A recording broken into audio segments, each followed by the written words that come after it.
संख्याओं को जानना होगा। तो इसके लिए हमें क्या करना होगा, संख्या रेखा के माध्यम से हम समझ सकते हैं। तो संख्या रेखा जैसे मैं आपके सामने बना रहा हूं, संख्या रेखा तो आपने देखी होगी, अगर नहीं भी जानते हैं तो कोई बात नहीं। सबसे पहले एक लाइन होती है जो दोनों तरफ तीर का जो चिन्ह बना है, इसका मतलब ये होता है कि ये जो लाइन है ये आगे कितनी भी बढ़ाई जा सकती है।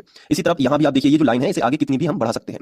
संख्या रेखा के जो बीच में यहां पे होता है जीरो, ठीक है। जीरो के आगे इस तरफ सभी धन की संख्याएं होती हैं और इस तरफ सभी ऋण वाली संख्याएं होती हैं, यानी माइनस वाली संख्याएं होती हैं। तो यहां पे मैं जैसे बना लेता हूं, पहले तो हम बराबर बराबर अंतर देंगे। संख्या रेखा में हमें सबसे पहले बराबर बराबर अंतर देने होते हैं। इस तरफ भी दे देता हूं, ये देखिए।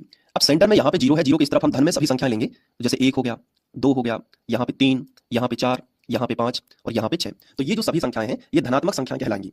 इसके बाद इस तरफ हम जो संख्याएं ले लेंगे, जैसे यहां पे -1, यहां पे -2, -3, ये सब ऋण में रहेंगी, -4 और फिर जो -5, और इस तरफ से हम आगे बढ़ते जाएंगे। अब ये एक संख्या रेखा कहलाती है, जिसे हम इंग्लिश में नंबर लाइन भी कहते हैं। तो हमने यहाँ पे हेडिंग डाल दी संख्या रेखा या फिर नंबर लाइन, ठीक है। कुछ इंग्लिश के शब्द भी आपको साथ साथ में बताता चलूंगा ताकि आपका जो टेक्निकल नॉलेज है वो भी अच्छा रहे। अब देखो, संख्या रेखा या फिर नंबर लाइन, अब इसमें होता क्या है कि यहां से अगर हम देखें तो एक से अगर हम एक से संख्याओं को लें, 1, 2, 3, 4, 5, 6 और इसके आगे अनंत तक, तो अगर हम इन संख्याओं का एक ग्रुप बना लें जो 1 से शुरू है और अनंत तक ऐसे हम निकाल दें कि अनंत तक जाती हैं जो, तो ऐसी संख्याओं को हम प्राकृतिक या प्राकृत संख्या कहते हैं। इन्हें हम प्राकृत संख्या बोलते हैं। आपने कक्षा 9वीं में इसे देखा होगा। तो ऐसी संख्याएं जो 1 से शुरू होती हैं और अनंत तक जाती हैं उन्हें हम प्राकृत संख्या कहते हैं। लेकिन प्राकृत संख्या में अगर हम जीरो और शामिल कर लें, तो जीरो से जो शुरू होती हैं और वो अनंत तक जाती हैं, 0, 1, 2, 3, 4, 5, 6, तो जीरो अगर शामिल हो जाता है तो वो अपने आप में पूर्ण हो जाती है। पहले कैसी थी प्राकृत संख्या, अब जीरो और शामिल कर लिया तो उन्हें हम कहते हैं पूर्ण संख्या।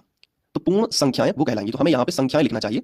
तो ये 1 से शुरू होकर अनंत तक जाती हैं उन्हें प्राकृत संख्याएं कहते हैं, और ऐसी संख्याएं जो 0 से शुरू होकर अनंत तक जाती हैं उन्हें पूर्ण संख्याएं कहते हैं। समझ में आया? तो पूर्ण संख्याएं क्या कहलाती हैं? ऐसी संख्याएं जो 0 से शुरू होती हैं और अनंत तक जाती हैं। जैसा कि मैंने आपको बताया कि ये जो तीर का चिन्ह है ये कितना भी आगे बढ़ाया जा सकता है।